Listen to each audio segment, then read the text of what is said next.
Welcome to Cape Town News.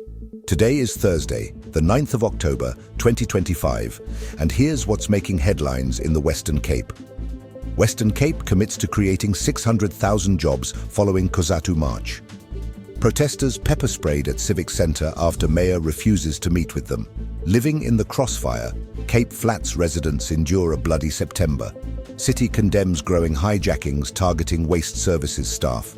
Urban warriors targeting more glory in Kapstadt Cup. Royal Countess Zingara returns with La Dolce Royal spectacle. Partly cloudy with cool seas and a moderate south-westerly winds. The Western Cape government has pledged to create 600,000 jobs by 2035 following a fiery Cosatu protest through the streets of Cape Town this week. About 300 union members marched along Hanover Street and into the city centre, delivering memorandums to both provincial and municipal leaders demanding urgent job creation, fair wages and reduced utility tariffs. Cosatu Provincial Secretary Malvern de Brain said the march was aimed at highlighting the desperate need for sustainable employment, calling for an end to what unions describe as anti-poor budget policies. We marched to both the provincial legislature and the mayor's office to call for real jobs, not temporary EPWP contracts, said de Brain. He also criticised high water and electricity tariffs, calling them a burden on working families.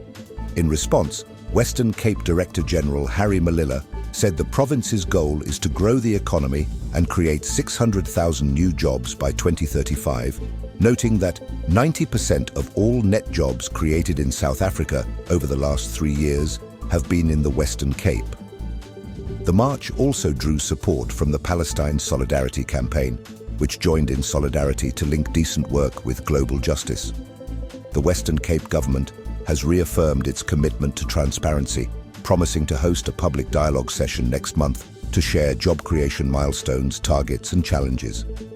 Protesters gave authorities 14 days to respond to their demands, with the province expected to table its full employment progress report by year-end. A protest by Khayelitsha residents turned chaotic outside the Civic Centre when police used pepper spray on marchers who attempted to deliver a memorandum to Mayor Jordan Hill-Lewis in person. Hundreds of demonstrators, led by local councillors Lonwabo Makina, Kayalithu Kama, Thando Mapengazi, and Dithini Thido, arrived singing struggle songs before tensions flared. Resident Noliza and Kampula said, "We were singing and walking peacefully when police sprayed us just because the mayor refused to come outside." Councillor Thaido accused Hill-Lewis of ignoring black residents and said, "We're going to make Jordan's life miserable." The marchers then moved to the Western Cape Provincial Legislature, where MEC for Cultural Affairs and Sport Ricardo Mackenzie accepted their memorandum on behalf of Premier Alan Winde. Councillor Makina outlined the community's demands, from completing the Kuyasa retrofit project and extending Kuyasa Clinic to installing high-mast lights and toilets in Monwabisi Park and Zamimpilo. Residents also want new schools and road upgrades across Ward 99.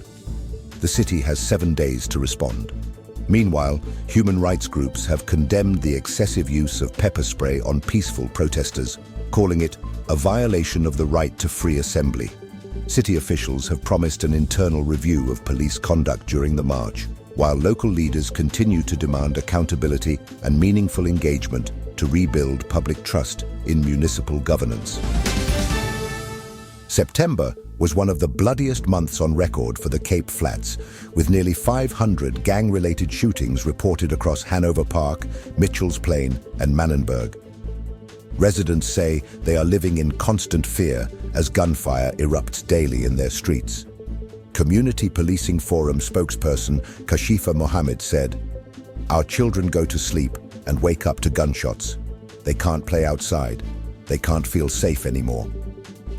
Former gang leader Shawan Tanchis Jumat, now a motivational mentor, urged young people to get rich in mind, not in crime.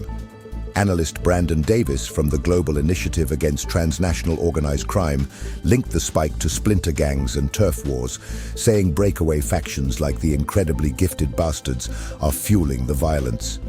Easy access to guns, traced to corrupt ex-officer Christian Prinsloo's illicit sales, continues to worsen the crisis. Older residents say the situation is the worst they've ever seen and are calling for constant police visibility to restore order on the flats. The city of Cape Town has condemned a spike in violent hijackings targeting its waste management teams after 57 incidents were reported between July 2024 and June 2025. Most cases occurred on the Cape Flats, where staff and vehicles are frequently ambushed during collection routes. In one attack, the city's anti-litter mascot, Bingo, was hijacked along with his driver, a symbol of how severe the situation has become. Alderman Grant Twigg, mayoral committee member for urban waste management, said, "Our workers are public servants, not targets. These crimes are unacceptable and deeply disturbing." Only 21 vehicles have been recovered so far, causing disruptions to essential services and psychological distress among staff. Several employees have been hospitalized for stress and trauma-related symptoms. The city has teamed up with law enforcement and SAPs to improve security for workers and track down suspects. Residents are urged to report any suspicious activity to the city's 24-hour tip-off line at 0800 110 077. The Urban Warriors are set for another shot at glory as the 2025 Kapstadt Cup kicks off today across Cape Town. This annual youth football tournament has grown from a local event in 2010 into a continental showpiece for age groups from under 7 to under 23. Cape Town Spurs have dominated recent years, with their under 14 team lifting the trophy 5 times and the under 16s arriving as defending champions after beating Mamelodi Sundowns on penalties in last year's final. Tournament director Zaid Omar said the event is about more than trophies. It's a pathway for young talent to shine. "We've seen kids who played at under 7 now turn professional in Europe and the PSL," he explained. Games will take place at Athlone, Hartleyvale and Greenpoint stadiums, showcasing future stars from South Africa and Namibia. With clear skies and big crowds expected, the Kapstadt Cup once again promises to ignite Cape Town's passion for football. Cape Town's most flamboyant dinner and theatre experience returns this Saturday as Royal Countess Zingara launches La Dolce Royal at Century City. Created by Richard Griffin, this immersive show blends aerial acrobatics, live music and culinary art into a 5-course feast of sight and sound. The creative team includes co-directors Craig Leo and Valentina Love, lighting designers Manny Manim and Joshua Cutts, and choreographer Samantha Kotze.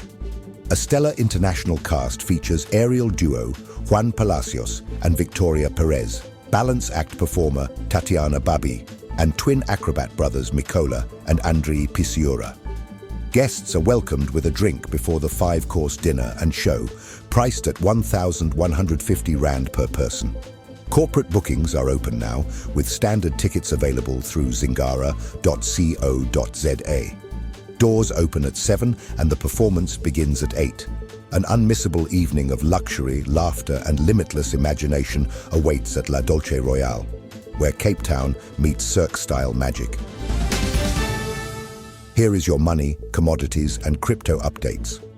Starting with major currencies. The US dollar is trading at 17 Rand and 17 cents.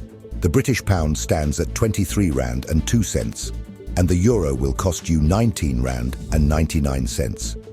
Moving to the commodities market, gold is priced at 2,220 Rand and 64 cents per gram. Silver is trading at 27 Rand and 2 cents per gram. Platinum is valued at 916 Rand and 7 cents per gram. And Brent crude oil is trading at $65.85 per barrel. In the cryptocurrency market, Bitcoin is valued at 2,094,114 Rand, while Ethereum is trading at 76,224 Rand. Ripple XRP is priced at 48 Rand and 76 cents. And finally, Solana is trading at 3,879 Rand. Keep in mind that these numbers are based on the latest data, but may still change as markets fluctuate in the course of the day. Friday brings a cool and partly cloudy start for Cape Town, with sunny spells developing by mid-morning. Light westerly winds of around 20 to 25 kilometers per hour will freshen the coastline as marine air moves inland. Paarl and Stellenbosch will be mild and pleasant, with temperatures hovering in the low 20s. The sea state remains moderate, with a southwesterly swell of around 2 to 2.5 meters easing through the afternoon. Mariners should expect gustier conditions beyond Table Bay. Low tide is forecast for 7:05 in the morning and high tide at 1:30 in the afternoon. Sunrise will be at 6:23 and sunset at 7:30. A fine spring day ahead for Cape Townians, perfect for a stroll along the promenade. With that, we conclude today's bulletin, and now you know what's happening in the mother city. Thank you for watching Cape Town News. Make sure to subscribe and hit the notification bell so you never miss a story. We appreciate your support. Let us know your thoughts in the comments below, and don't forget tomorrow's Cape Town News drops right here on YouTube at 12 noon. Meanwhile, stay safe, informed, and connected.